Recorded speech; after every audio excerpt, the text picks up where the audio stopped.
Bueno, buen día.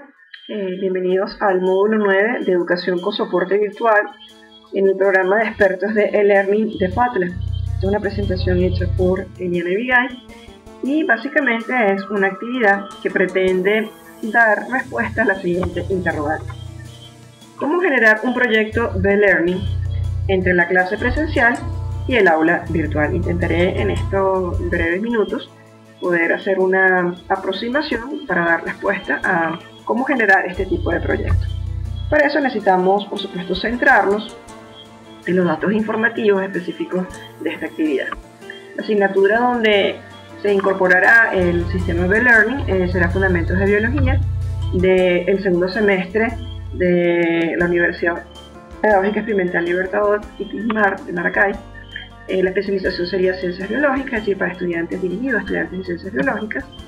La unidad a tratar sería la teoría de sistemas y el tiempo establecido tanto para las clases presenciales como para la aula virtual sería 4 horas para el aula presencial y 2 horas para el aula virtual.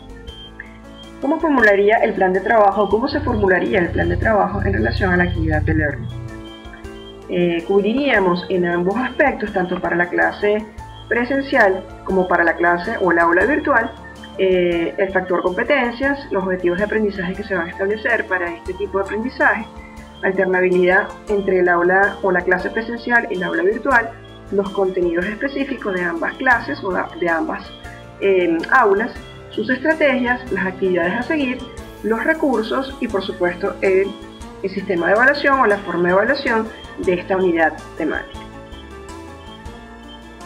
En cuanto a las sesiones de clase presencial, podemos decir que esas clases presenciales estarían sujetos a un esquema pedagógico, ¿verdad? Un marco conceptual pedagógico basado en contenidos específicos, estrategias según los contenidos, las actividades a desarrollar, qué recursos se utilizarían dentro de esta aula presencial y qué evaluación se tomaría en cuenta para esta aula presencial. Básicamente, en cuanto a los contenidos, en forma general, podríamos hablar de todo lo que significa la definición de sistemas, su teoría como tal, las características, propiedades, interacción y clasificación de los sistemas, las estrategias a seguir, básicamente en base a los contenidos.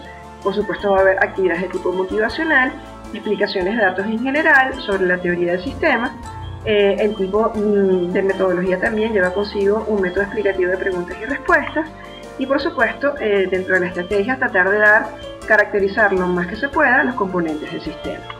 En cuanto a las actividades, pues básicamente en el aula se desarrollan en primer lugar exposiciones grupales, se utilizará por supuesto dentro de esas exposiciones los materiales preparados para dichas exposiciones y al final pues cada grupo expositor entregará o elaborará un informe con el resumen de esas exposiciones.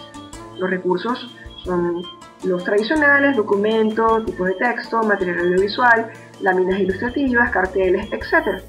Y en cuanto a la evaluación, básicamente se evaluaría las exposiciones por una parte y por otra parte básicamente una prueba de fin de unidad que consistirá en un simple cuestionario de preguntas y respuestas. En cuanto al diseño del aula virtual, las competencias pues serán las mismas, pero en este caso lo que utilizaremos es el análisis de un video instruccional previamente pues establecido en aula y los objetivos de aprendizaje siguen siendo el analizar la teoría de sistemas aplicados a la biología. En cuanto a las tareas en general a realizarse dentro del aula virtual, básicamente hablaríamos del tema exposición, pero dado a través de una presentación de un video colgado en YouTube del aula virtual.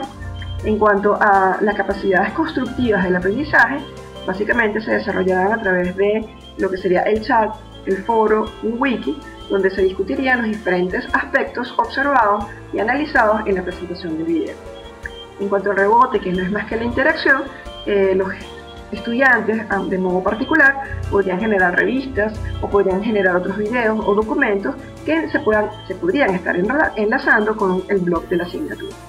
En cuanto a la comprobación, que no es más que la evaluación de esta aula virtual o de esta sesión virtual, sería la entrega de cuestionarios a través del blog del aula. Importantísimo saber es que la actividad virtual va a ser, por supuesto, hecha en forma sincrónica, pero dentro del mismo periodo académico del aula presencial. En cuanto a la secuencia y alternabilidad de ambas aulas, mientras que estamos trabajando en la clase presencial sobre las exposiciones hechas por los estudiantes, donde organizan su trabajo y entregan una información determinada, en el aula virtual, en forma alterna, a través de un video instruccional de teoría del sistema, el estudiante está de alguna forma reforzando los contenidos expuestos por sus compañeros o por todos los compañeros en la clase presencial.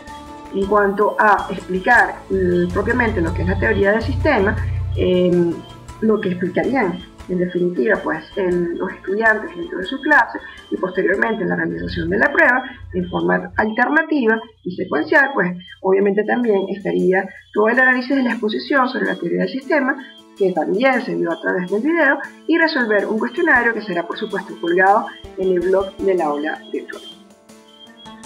En cuanto a los criterios de evaluación son absolutamente equiparables la actividad presencial con la actividad virtual, 50% para la actividad presencial y 50% para la actividad virtual. En el caso de la actividad presencial se darían 2 puntos para la exposición trabajo grupal, el informe escrito que deben de presentar cada uno de los estudiantes o el grupo de estudiantes que presentaron la exposición va a tener 1 punto y una prueba de 2 puntos. En cuanto a lo que sería la actividad virtual en la parte evaluativa, tendríamos 1 punto para todo lo que es el proceso de consulta, chat, etcétera, que se genera en torno al tema planteado. El foro o wiki va a ser de 2 puntos dentro de justamente la plataforma del aula virtual, y la entrega del cuestionario en el blog del aula a partir del video analizado va a tener un valor de 2 puntos. De esta manera pienso que se puede dar respuesta a si se puede, por supuesto, generar una actividad de learning, cuidando, por supuesto, todos los procesos y etapas, la secuenciación y la alternabilidad del aula presencial con el aula virtual. Bueno, por su atención, muchísimas gracias.